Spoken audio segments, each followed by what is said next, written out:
What's going on? So we're back. We got some parts, we got some paint, and let's make some progress.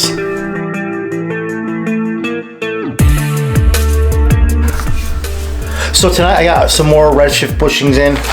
I got the rear trailing arm bushings. I got the rear subframe bushings. I have the plastic camber and caster kit for this. And we're gonna get that all welded in. We're gonna do a little more welding on the trailing arms, and then we're gonna paint this up so we can get it in the car.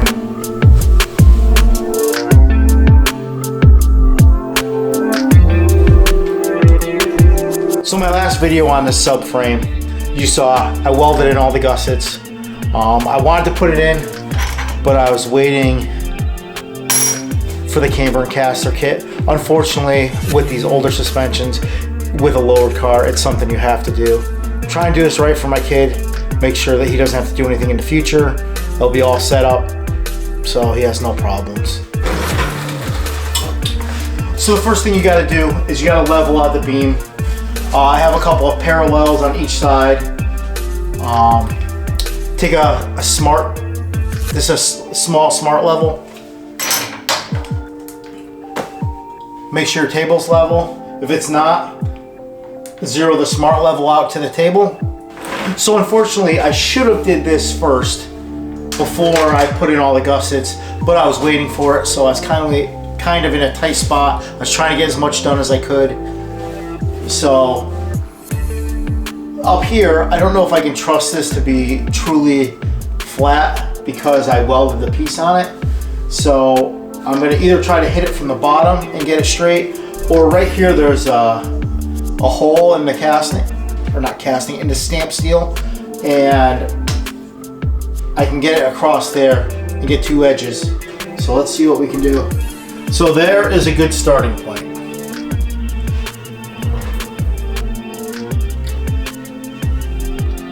Now if you look, you can see the parallel, and you can see the parallel. So now that we got this level, we're gonna start with the two outers, make sure nothing changes, and then move to the two inners. All right, so on the outside brackets, I'm gonna set them in the center because I don't know where I'm gonna set the ride height. If I knew I was gonna have it super slammed, I would set them one way, but because this is his first car, at first I'm gonna raise it up so he doesn't smash and everything, and once he gets the feel for the car, then I might lower it a little more, but because of that, I am gonna give me adjustment front and back for the toe in and out. So when you're doing this, I'm gonna set these to the center. I'm gonna measure in with an indicator so that these are, I know how far of adjustment I have. Then I am gonna set my digital level. I know it's level this way. I'm gonna set to this face right here, this to 0. So I know that the subframe front to back will be the same as this. So as I change the toe, it doesn't change the camber. So to get these centered, actually, it's gonna be pretty easy. I know how wide this is. I know where the center of the bolt is here. So I marked it on top. I'm gonna mark it on here, line these up, get them level, and then I'll make the other side exactly the same. And then we'll tack them together. And I'm just gonna tack them first, get everything all tacked, and I'll weld it all at once. So we got these centered now. Next thing to do is get them level.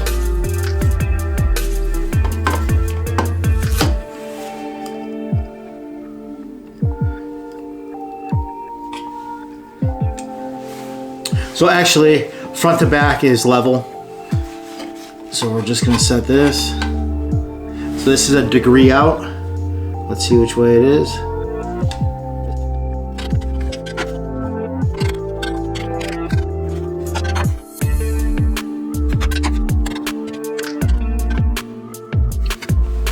So this one's zeroed out right now. I'm gonna put a couple tacks on it. So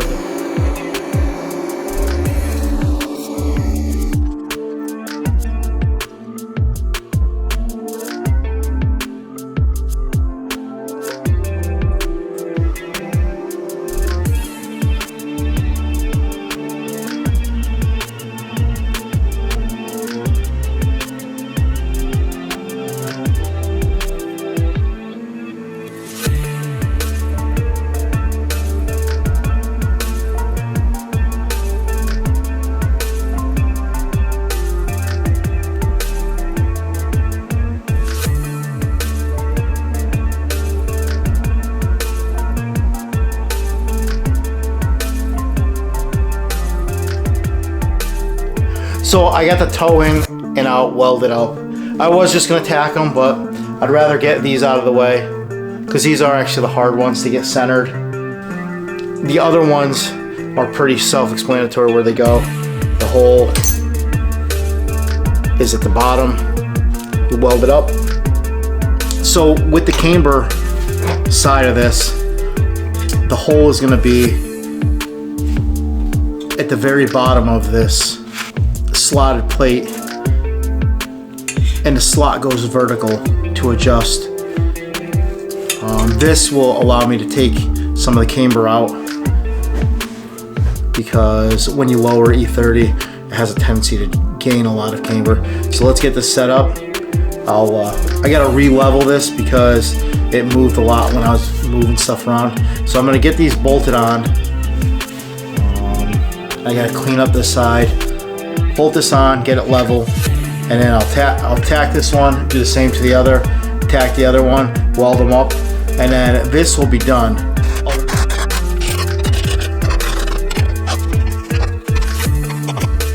So we got the bushings out. Oh, it's a pain. I had to touch up a little of the edge. I went through a little, so I welded it up, ground it, you can't even tell. So now I'm just gonna take a little piece of Scotch-Brite and go over this thing with some brake clean, scuff it up, put this on. I'm gonna do a quick coat on it, bring it in, let it dry, and while I'm doing that, I'll finish up the A-arms and then get this thing together. So we put the first coat of paint on. Let's see what it looks like.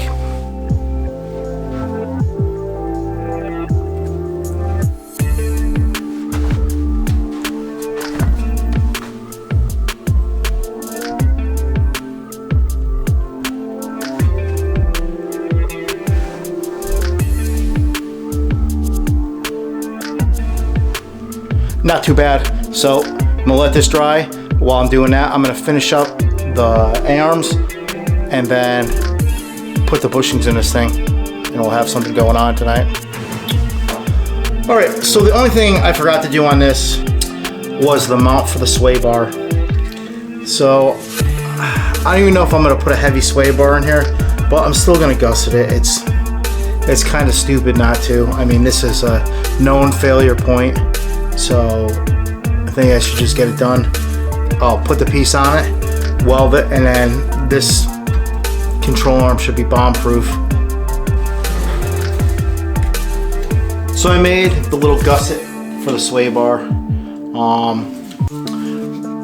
I'm gonna draw it and plasma cut it out. I know if you're doing it yourself, you're like, well, I'll have to cut this out normally. I don't have a plasma table, but what I would tell you is I learned Fusion 360 by myself. I didn't go to school for it. Spent some time, learned how to draw DXF files, then moved my way up to 3D modeling. And if you can draw a DXF file, you can send it online to Send Cut Send and have parts made for you that you designed yourself. So I'm gonna draw this and then get a price from Send Cut Send so you can see how much it is if you drew something like this and wanted it cut. And you'll see if it's worth it. Sometimes it's not worth it. Sometimes people already make these, so sometimes it's worth it just to buy it. But other times it's not. A lot of people say, I made something like this and it's my design, so I'm gonna charge an exorbitant amount of money. Where I came from, I couldn't do that. If I had to spend a lot of money, I wasn't having a nice car. So that's how I learned how to do my own stuff. So let's draw this real quick. I'll get a price from Send Cut Send so you can see how much it is.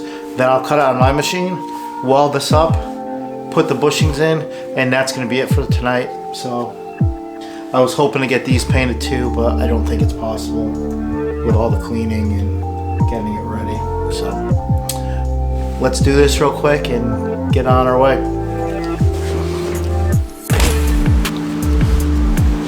So if you're gonna do paper templates, your two best friends are gonna be a set of calipers and a manual angle finder. This just allows you to come back and figure out what you made for an angle.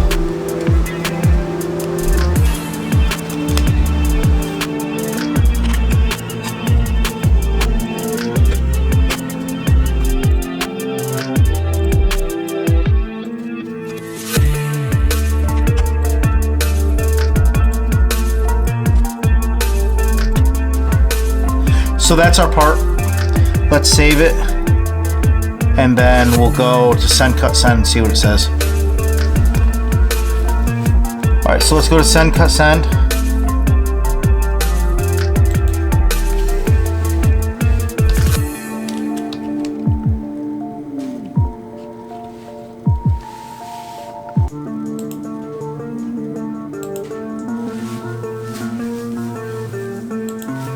Get an instant quote.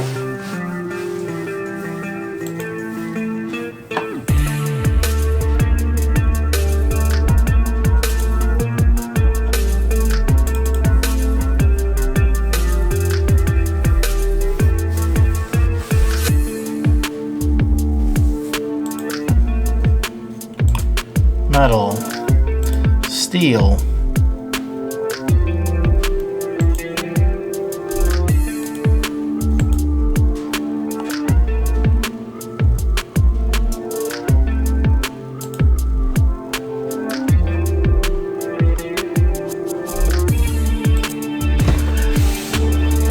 so these are $2. I know a lot of people on here will say, I don't have a CNC machine. If you learn how to draw, you can have them made for $2. Probably $2 in shipping, maybe a little bit more. But these things online, if you bought them from a company, would be $20 to $25. So just something to think about. I know it takes time, but once you have a library, and if you do this stuff a lot, you can just say, oh, I need these made, even if you don't have the machinery. There's places that will machine it for you at a reasonable price. And honestly, at $2, sometimes for me, it's even worth just sending the stuff out. So let me cut these real quick.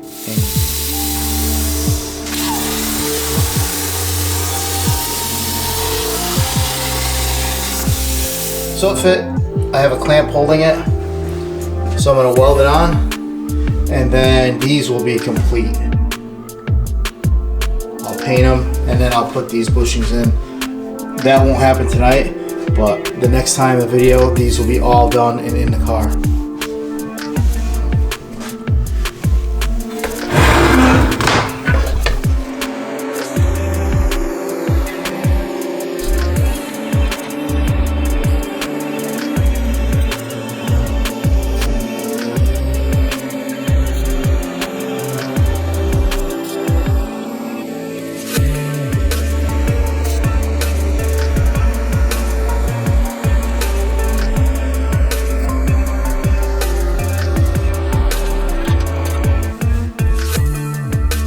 And there she is.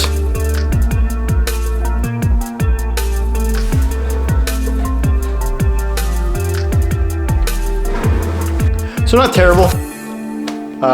Pretty happy with it. It's one less thing I have to worry about on this car. So I'm gonna do the other one real quick. Then I'm gonna put the bushings in, and then thank you for watching.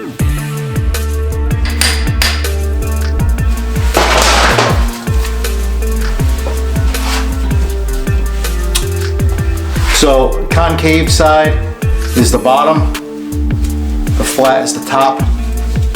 On these, grease is your friend. It keeps everything lubricated.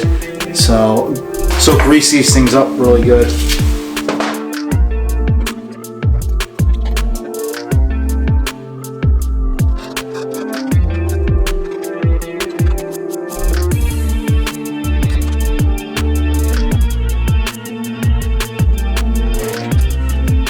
So that's it for tonight.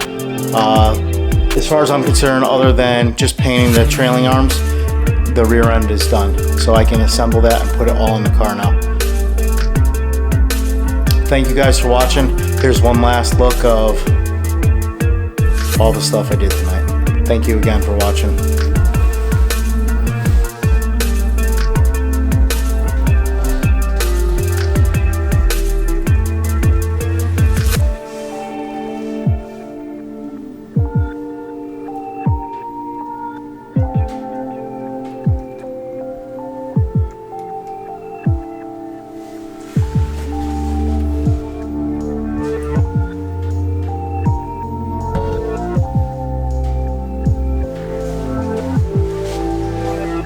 Also, check out my next video that's coming up.